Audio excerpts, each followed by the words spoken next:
Good day, dear friends. I am Dr. Manusha Goyal, lead consultant CK Birla hospital Punjabi Bagh. आज हम बात करने वाले हैं what are the unusual signs and symptoms in pregnancy. जैसे कि हम जानते हैं कि वॉमिटिंग और कुछ चीज़ों के बारे में हमारे सब लोग बात करते रहते हैं, बट बहुत सारी ऐसी चीज़ें होती हैं जो अनयूजुअल हो रही होती हैं और हमें लगता है क्या ये सही है या नहीं है। जैसे कि इंसोम्निया, रात को नींद ना आना। अगर रात को नींद नहीं आ रही है तो कई बार ये प्रेगनेंसी में बहुत नॉर्मल होता है। बहुत सारे पेशेंट्स क्लिनिक में आकर ये कंप्लेन करते हैं कि हमें रात को ठीक से नींद नहीं आती। This may be due to pregnancy hormones और ये बिल्कुल नॉर्मल है और कुछ दिनों में साइकिल ठीक हो जाता है। दूसरा है हमारा change in bowel habits. Constipation is very common in first trimester, धीरे धीरे वो बेटर होता जाता है। तो वो हमारे प्रोजेस्टेरोन हार्मोन की वजह से हो रहा होता है और धीरे धीरे उसको ठीक हो जाना है। लेकिन फिर भी हम वॉमिटिंग और उन सब के चलते कई बार ढंग से खा नहीं रहे होते। अगर खाएंगे नहीं तो पॉटी कैसे आएगी।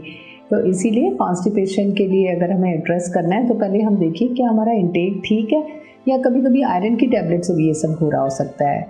इसके अलावा हमारे मूड स्विंग्स होना प्रेगनेंसी में वो भी बहुत नॉर्मल है। हमारे डिफरेंट बिहेवियर, लिबिडो का डिक्रीज़ होना, इरिटेबिलिटी होना, ये भी प्रेगनेंसी में एक नॉर्मल सिम्टम्स होते हैं। अनयूजुअल है बट हो सकते हैं कुछ लोगों को। फिर है heartburn. Heartburn is also one of the unusual symptoms where we feel pain in abdomen, upper abdomen. शुरू में तो ये नॉर्मल लग रहा होता है बट बाद में भी जैसे जैसे प्रेगनेंसी बढ़ती जाती है वैसे वैसे ही वो ज़्यादा हैवी हो जाने से ऊपर मुश्किल होती है पचने में, तो एसिडिटी और हार्ट बर्न बढ़ जाता है 9वें महीने में, 8वें महीने में। तो हार्ट बर्न होना भी नॉर्मल है। फ्रीक्वेंसी ऑफ यूरिन होना, this is unusual but this is normal, क्योंकि ब्लैडर को आपका यूट्रस इरिटेट कर रहा होता है तो इसीलिए आपको बार बार यूरिन जाने का महसूस होता है। इसके अलावा आपकी ब्रेस्ट में चेंजेस होना, ब्रेस्ट का जैसे एरियोला है उसका कलर ज़्यादा काला हो जाता है एरियोला का, तो लड़कियों को लगता है क्या हो रहा है, पेट पे बीच वाली लाइन काली हो जाती है। तो ये स्किन के कुछ चेंजेस हैं जो प्रेगनेंसी रिलेटेड हैं और परमानेंट है प्रॉबेबली, और लेकिन ये होते ही हैं, ये नॉर्मल है, अनयूजुअल है पर होते हैं। इनमें कोई बहुत डर की बात नहीं है। कुछ लोगों में स्पॉटिंग हो जाती है शुरू के कुछ महीनों में।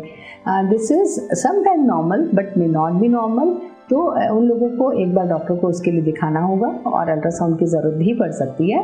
लेकिन उसके बावजूद अगर फिर भी स्पॉटिंग है और सब ठीक है तो वो बच्चे में कोई कमी नहीं करेगा, बच्चा हेल्दी ही होगा, बच्चे से कोई ब्लड लॉस नहीं हो रहा है और हम अपने डॉक्टर की सलाह से उस प्रेगनेंसी को कंटिन्यू कर सकते हैं।